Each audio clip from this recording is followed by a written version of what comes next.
en ce moment, je n'ai pas beaucoup de temps. Depuis que j'ai quitté mon travail, j'ai des journées assez longues puisque je poste des vidéos tous les jours et en plus de cela, j'ai des clients en coaching. Et donc forcément, ce qui se passe, c'est que j'ai des nuits plus courtes et je suis un peu plus stressé que d'habitude. Mais pour être complètement honnête avec toi, j'ai toujours été quelqu'un d'assez stressé. Quand j'étais plus jeune, j'avais beaucoup de tics nerveux à cause du stress et ça a atteint un point où lorsque j'étais en prépa, j'avais des maladies liées au stress. J'avais la peau toute sèche au bout des doigts, j'avais une dermatite atopique, donc je saignais des doigts à cause du stress.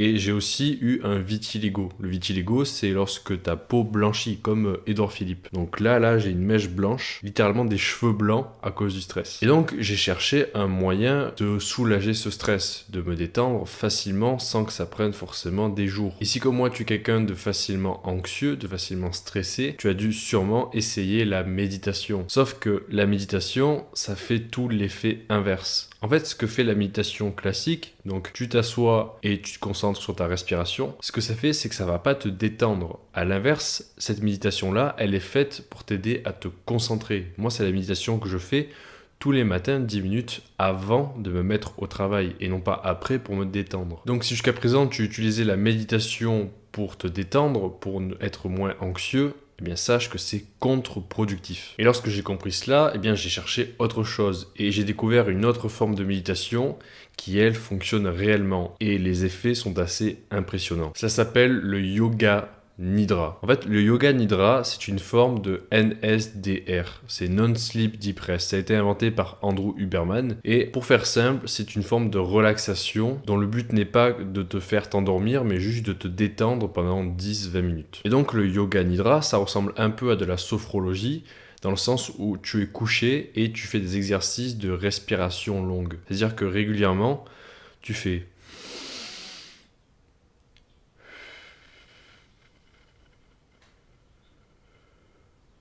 voilà, tu fais ces exercices de respiration régulièrement, selon un pattern, ça dépend la session que tu fais. Mais globalement, c'est tout ce que tu as à faire et moi, c'est ce que je fais tous les jours. Et quand j'ai essayé pour la première fois le yoga nidra, je m'attendais à pas grand-chose parce que jusqu'à présent, la méditation, ça me faisait pas grand-chose. Mais honnêtement, c'est assez impressionnant à quel point cela détend et en si peu de temps. En fait, ce que ça fait du yoga nidra, c'est assez étrange parce que à la fois, tu as l'impression après d'être plus détendu, et en même temps, tu as l'impression d'avoir eu une bonne nuit de sommeil et d'être plus frais. Ce qui fait que tu peux faire du yoga nidra à la fois pour t'endormir le soir ou tout simplement pour faire une micro-pause dans ta journée. Et donc, on en vient à la question de quand est-ce que tu dois faire yoga nidra. Alors d'abord, je te conseille de faire 10 minutes, parce qu'honnêtement, moi, au-delà des 10 minutes, je m'endors automatiquement, donc 10 minutes, c'est bien. Et ce qui est bien avec le yoga nidra, c'est que contrairement à la méditation, tu n'as pas besoin d'attendre des jours, des semaines, voire des années pour voir du résultat concret.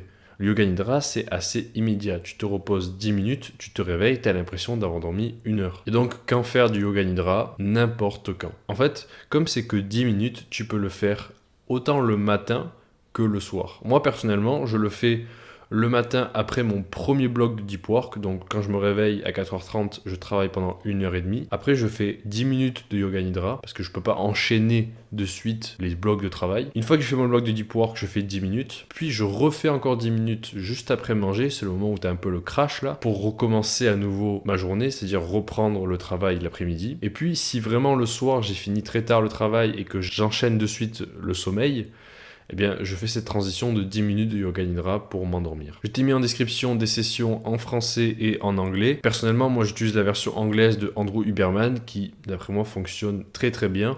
Mais un dernier conseil que je te donnerais, c'est de télécharger au format MP3 les sessions yoga nidra. Parce que si à chaque fois tu dois aller sur YouTube, sur ton téléphone pour commencer ta session, tu dois passer à travers tous les shorts, toutes les recommandations, toutes les miniatures flashy.